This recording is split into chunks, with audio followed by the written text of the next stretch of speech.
If eating and nutrition has been a struggle for you, today's episode is going to be the best episode I've done yet, period.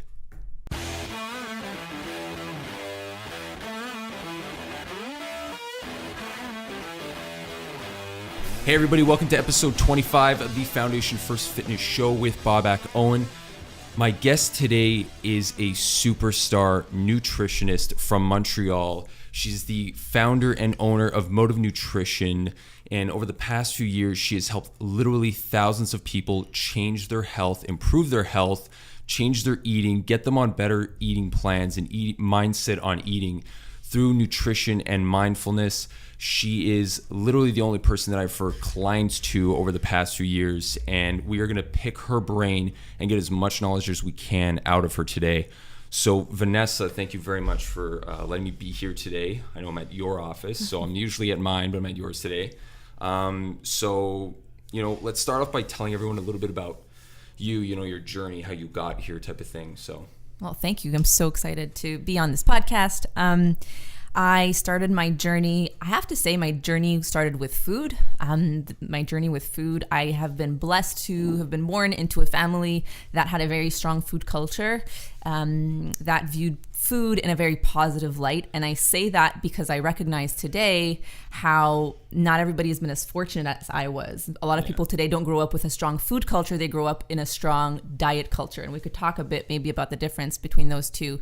But essentially we, grew up cooking and eating whole foods. And that was pretty natural for us. There was never any talk about, weight loss or body image or that sort of thing growing up. It was just positive food talk, and I realized how important that is today. And essentially what happened is academically I was just always drawn towards the sciences, and somewhere it sort of intersected, that passion for food and cooking and that science. And for me, nutrition it just made sense. It just made sense that it's what we fuel our bodies with, and it has such potential. And how much do you think your parents had a huge impact on you picking that decision, or was it like you just kind of, did you bounce around between different topics? Because, health is such a huge area. There's medicine, there's dentistry, there's all this stuff. Nutrition, really, you feel like that came from your family?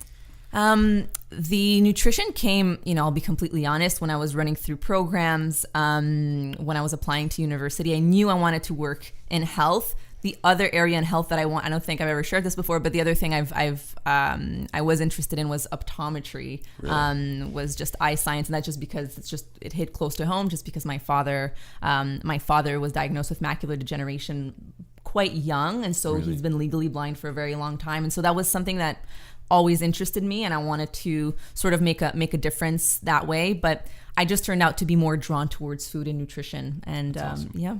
That's good. Yeah. That's huge. I think a lot, it's really weird when you start talking to people and getting their backgrounds and how much of their, their family and their upbringings kind of affected the trajectory of their lives, in terms of the field, the specializations that they head into. That's really interesting. What kind of populations do you generally deal with? I know there's tons of areas, like there's athletics, like I deal with a lot with athletes, with my background. And there's medical issues. There's so many areas where nutrition can really touch. Like, what's your specialization? Where do you really target the most? So we work in private practice. We have in-person practice and virtual practice. And over the years, we've seen a lot, but the customers or the clients that come to see us most have either a sort of a disordered eating history. We work in collaboration with Connect Montreal Psychology Group, and they're great. And so we work with them, and a lot of digestive health. So especially IBS. It's something that I think there's a lot more awareness about, and people are trying to find ways to navigate this functional bowel disease, and it's not easy, and you definitely need the help of a dietitian for. So we've been seeing a lot of that, and just a lot of just health optimization. People are just more conscious about their well-being, and so whether their doctors are referring them to a dietitian, they only have a few minutes with a patient, and so they'll often give them that blanket statement to just have them improve their lifestyle habits, and so they'll come to us. And we often find people that have a combination of diseases, so the main chronic diseases that you find today. So, type 2 diabetes and high cholesterol. And so we see a lot of like these mixes of people who just want to feel better and understand what it feels like to feel good. Mm-hmm. That's awesome. I mean, it's definitely interesting.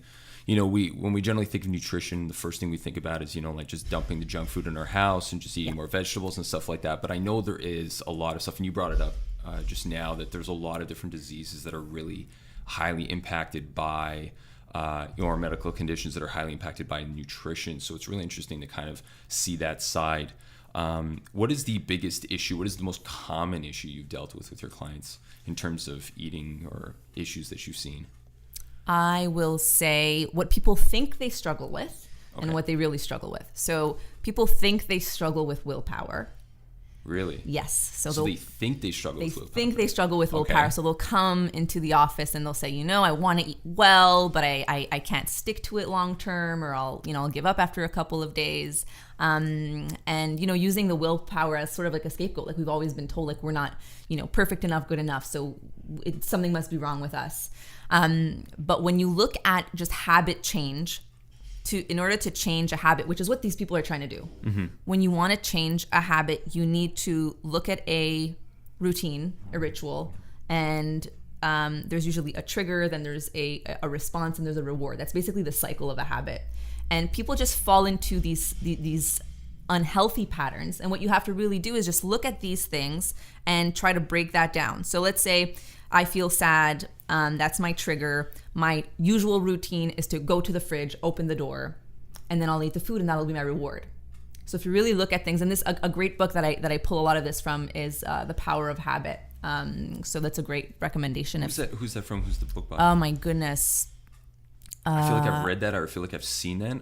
I can't remember right now. The Power of Habit. It's a great book. And I've actually communicated with the author. Really? Yes. How was that? Let's talk about that. That was great. We just we wanted to pick his brain a little bit about that, because habit change is just it's something that really fascinates me, and if we can understand it a little bit better, I really feel like we'd be able to help our clients a little bit more. That's crazy. So, but going back to that kind of that cycle, essentially what you want to do is you want to break that down and figure out, okay, what are your bad habit patterns?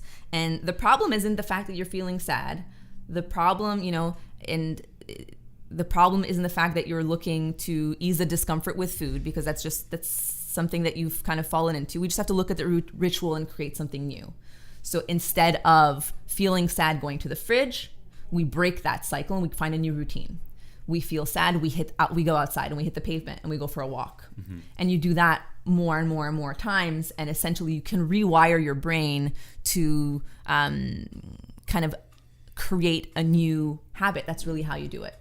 And so the new reward eventually, if you do this enough times, will be feeling good, because you'll kind of get that rush of endorphins from going for a walk. So basically when people come in and they'll talk about these bad habits and they'll be pretty down on themselves, that's the first thing that we'll break down. We'll say, well, we just got to figure out where these habits are coming from. And sometimes small little changes, like waking up and having your shoes or your gym clothes ready for you, or having that breakfast already prepared the night before. These are small little things that will just break those bad habit cycles and reduce what we call decision fatigue, and allow you to just have that choice made for you and reinforce that habit. So it's not willpower. It's just that we're exhausted with so many decisions, and if we help ourselves by making a few decisions ahead of time and break these cycles, it's so much easier. Basically like reducing that friction of... Exactly. Okay, that's interesting. Like a lot of people talk about that. They always say, and it's funny that you said it, because at first I was like, what is she talking about? Like, how is that possible? Now I'm thinking about it, I'm like, wow, I hear that excuse, probably on a daily basis. You hear I don't have enough willpower. Yourself, even for myself as well. Because I think the one thing that's really shocking is that, like, I was probably really bad at eating. Like my nutrition was really bad, and probably came down to just me being able to get away with it. Like I fit into a body type where nutrition for me was very easy. Sure. Like I didn't have to eat well. Like I could eat junk food and my body would be fine. And then I like changed my mentality on it, and I was like, wait a second, I can't be doing this, because I always made that excuse that, oh, it'll be fine because there was no negative consequence, or I didn't see one.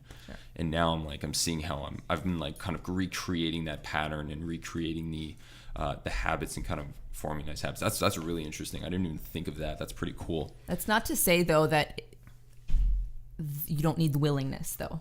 Okay. Right? Because you just don't think it's the major reason. Like it's not the excuse. It's like part of the, like, willingness to change is what brought them to me. Like when they show up in my office, or when that light bulb went off for you to say, okay, I've got to make that change. The willingness was there. So that's not the problem. But when they decide that they want to make a change and then they still can't, the bigger problem is not that they have a lack of willpower. It's that we really need to look with more of a bird's eye view at the rituals and the routines and be a bit more strategic.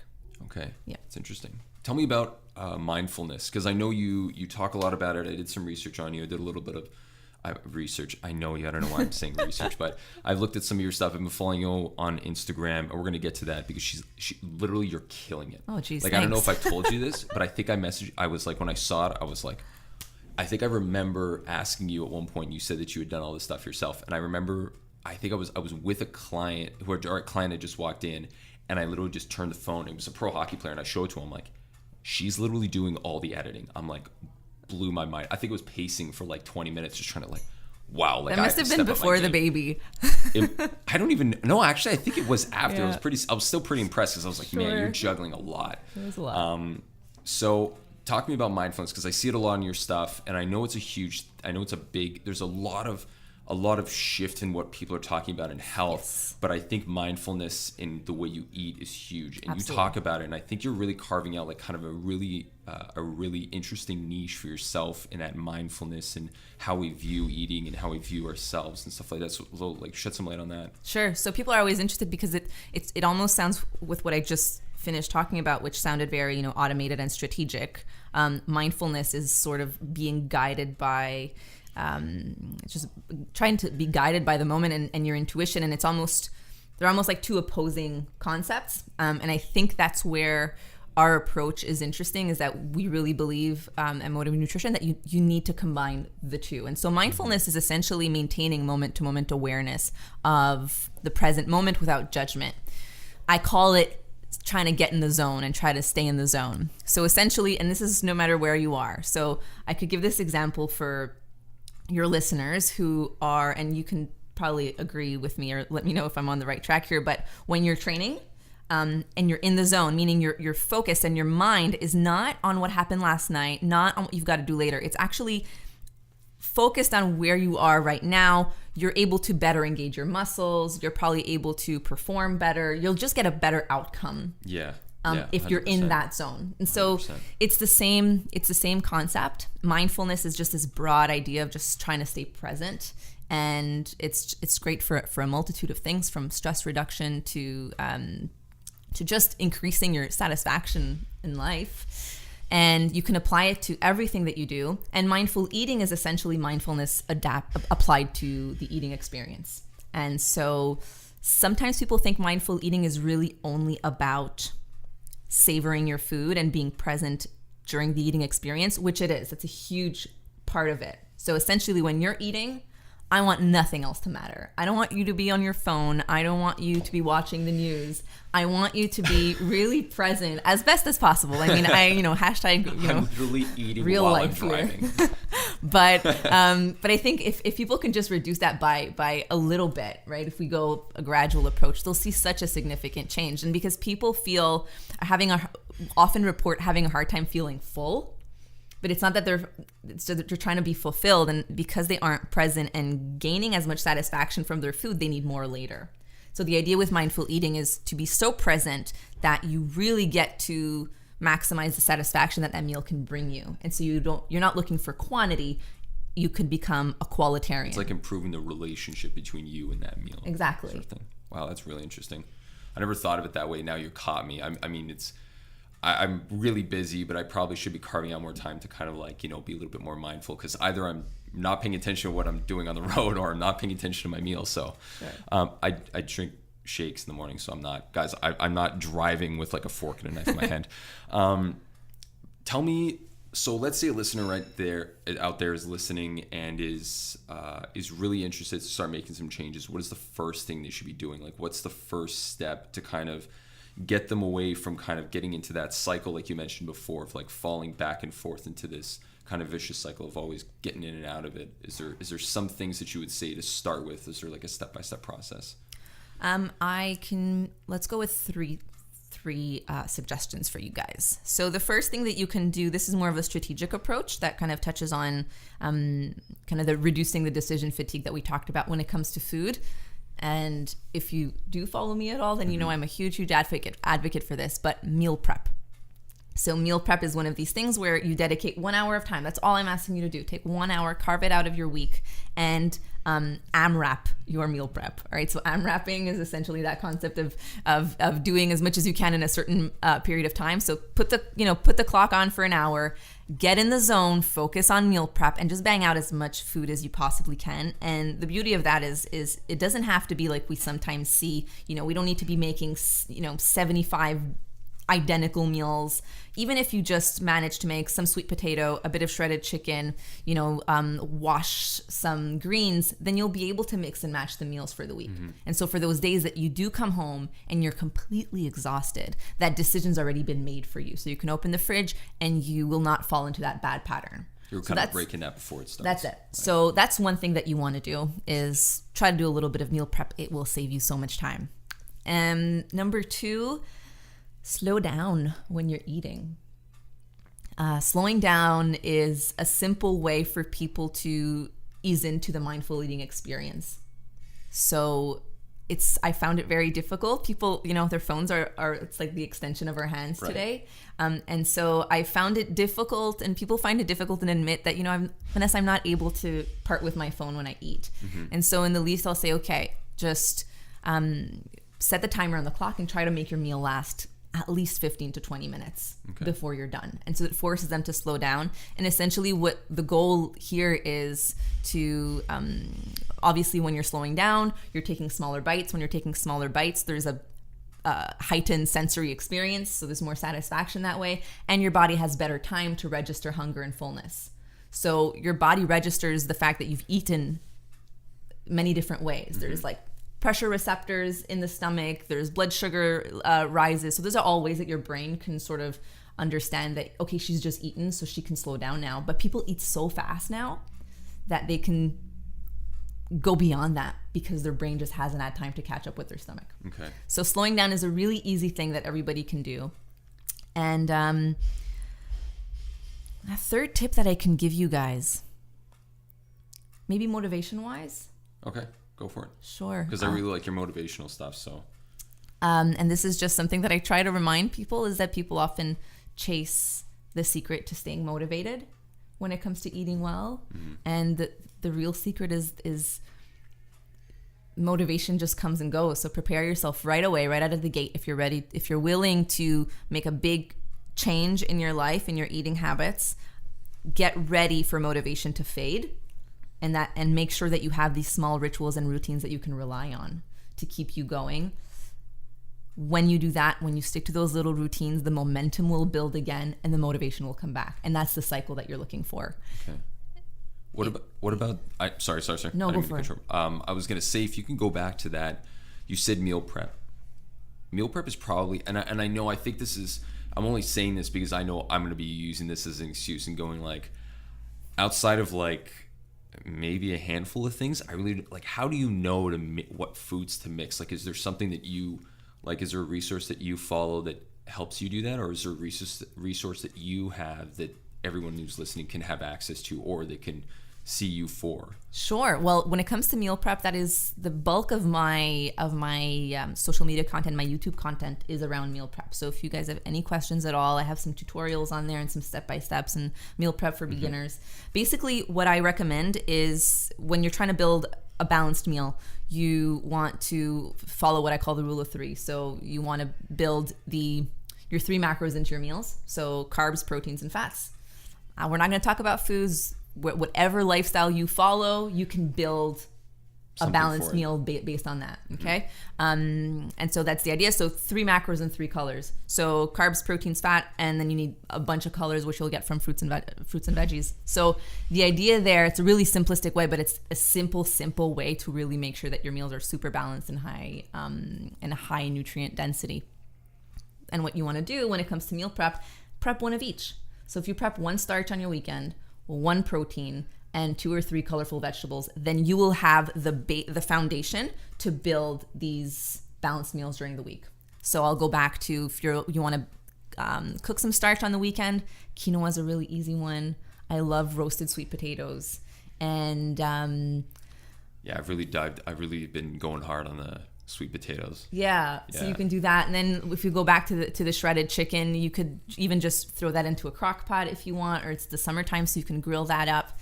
And then it doesn't have to be plain meals. You can take the sweet potatoes and stuff them with the chicken and mix that with some salsa and then top that with some cheese, or you can chop up the sweet potato and you can toss that into a salad. And the idea is that you can use those basic ingredients and you can use them in so many different ways. That's what makes it fun and not boring. Yeah, because I think one of the biggest struggles for people when it comes to meal prep is they just don't know what to do. Like they don't have an understanding, like you said, the foundation of it. Like what's that foundational core that you could use, and then mix and match from there. Because at that point, as long as you're respecting those 3 rules, then everything else those 3 groups, everything else kind of falls into place. And try to tune in with what you like. And what I recommend is that everybody has, when you're planning your meals for the week, it could be exhausting to just look for recipes. Try to theme your days. So Monday nights could be, tacos. Tuesday could be salad. Wednesday could be stew. And then by having these themes, it's so much easier to find recipes. Oh. So you don't have, there's endless recipes out there. Yeah. But somehow we're still stuck. We're uninspired. It's incredible. Abundance of information. We have no idea what we're doing. So we need to constrain that a little bit, and you give yourself that constraint. You say, okay, tonight I'm supposed to be having a stew. I've got 2 or 3 recipes that I like. That's what I'm going to make. Like start small, kind of build your stuff. Interesting. What kind of regimen or eating plan do you follow? I definitely don't label the way that I eat. But I guess I could call it, like qualitarian diet, if you will. So I just really, really focus on quality food. Okay. So nutrient dense, lots of stuff. Nutrient dense. We hit the farmer's market every weekend. We order our meat from a butcher that sources grass-fed beef and grass-fed meat. Mm-hmm. So whatever we eat, we really focus on quality. And that's not to say that we don't eat, quote unquote unhealthy foods. We do. We're foodies. We love going out to restaurants, but when we do, we'll go out to a good restaurant. Okay. And we'll enjoy it, and it's completely guilt-free. Right. Yeah. That's good. That's a huge one, guilt, but I know that we have to say that for another time because this is going to run way too long. I feel like we're going to need to do this a few times as it is. I wanted to hit you with some rapid fire questions just so that we can kind of pick your brain on stuff that you do. Because I know a lot of people, they talk about it, they give the advice, and we want to know, what kind of stuff's actually going on, behind the curtains. Is she really just sitting there, meal eating from the Bible? And no. We want to see what's actually going on. So I'm going to start off easy. Favorite healthy food? Favorite healthy food? Right now. Let's say in the last couple of months, what's been the one that you've kind of just... Oh, broccoli rice. Broccoli rice. So you take rice, broccoli. That's a harsh one. You guys, you don't knock it till you try it. It is awesome. You rice broccoli in a food processor. You saute it, some cheese. You put nice runny egg on top. It's awesome. And you have this on social media? I do. And they can see it? Yes, they can. Oh, awesome. I feel like I just lost my Friday night. Favorite junk food? Oh, pizza. Really? Yes. Like what kind of pizza? Oh, a good pizza, like a good margarita pizza. Yes. Margarita's actually, it's so, you know what it is? It's that it goes down so fast that you're like, oh God. And I always, I always go back to that one, even though there's always such good choice on those menus. 100%. But it's my way of really recognizing if they know how to make their pizza. Good margarita. So for your family, what has been the fan favorite? I know right now it's probably just you and Cos, but I know it's probably not baby food, but what has been the family, what do you like cooking around the house? What's everyone kind of... What do we like cooking around the house? My goodness, we do a bunch of stuff. I mean, just coming out of winter, it was a long winter, but we really liked, some braises, whether it's like braised chicken or slow braised lamb and pasta. We like making homemade pasta as well. Really? Yeah, Italian backgrounds. Yeah, I figured. I was surprised. I was like, wow, we've gone like almost 20, 25 minutes and we haven't talked about word of pasta, and I'm like, this is... Although I have to say something that I made recently, and this is it isn't out yet, but it's a recipe that I'm working on. But it's a lasagna, but it's made the pasta sheets are made out of butternut squash, and it worked really well. I had butternut squash for the first time like a couple of weeks ago. That's so good. And I kind of went, oh my God, what is this? Where has this been my whole life? I know. I was so, you know what? It's because I come from an Iranian background. So my mom was just always Iranian food. So now it's like I'm starting to explore these other things. And I'm like, whoa, just mind blown. What meal or food can you not eat? Like, what do you like? You can't eat it. Like, you're just like, I can't eat this. Is there something particular that just doesn't work for you? Like digestive wise? No, just like... Oh, that I just wouldn't eat. I don't really have any off-limit foods, but again, it'll come back to that quality thing. Like I will never, anything that will have a longer life expectancy than I will. Really? Yes. So anything that's very, very highly processed, I'm talking, spray like cheese you can literally and sit in a can for yes, hours. yes, You're like, yes. That wouldn't work for me. And it's really from a flavor standpoint. Like I don't enjoy it, and if I don't enjoy it, I'm not gonna eat it. That's crazy. Yep. That's good. Well, where can people find you on Instagram? What's your my handle? Handle. That's it. Wow, I can't believe I forgot handle. I was like, what's the word for that? This whole thing has been prepped. I forgot handle. So they can find me on Instagram at Motive Nutrition, and they can also find me at www.motivenutrition.com. That's awesome. I'm gonna have that for you guys in the show notes. For those following on YouTube, do you have a YouTube channel? I do. Same thing. Motive Nutrition? Motive Nutrition, and that's where you'll find those meal prep videos that I talked about. Awesome.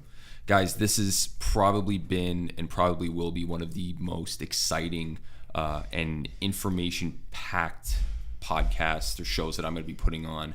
I really don't know how I'm going to beat this one. This was really good. Oof. So I know, yeah, exactly. So I set the bar really high. So, for everybody coming after this, you're probably going to be the one after this. You're going to have to top this, which is going to be okay. Good. So, guys, I hope you enjoyed the show. Thank you, Vanessa, for allowing me to be here today. And I hope we can do it again sometime. Thank you. Thank you so much for having me. For those of you listening or watching, keep building that foundation.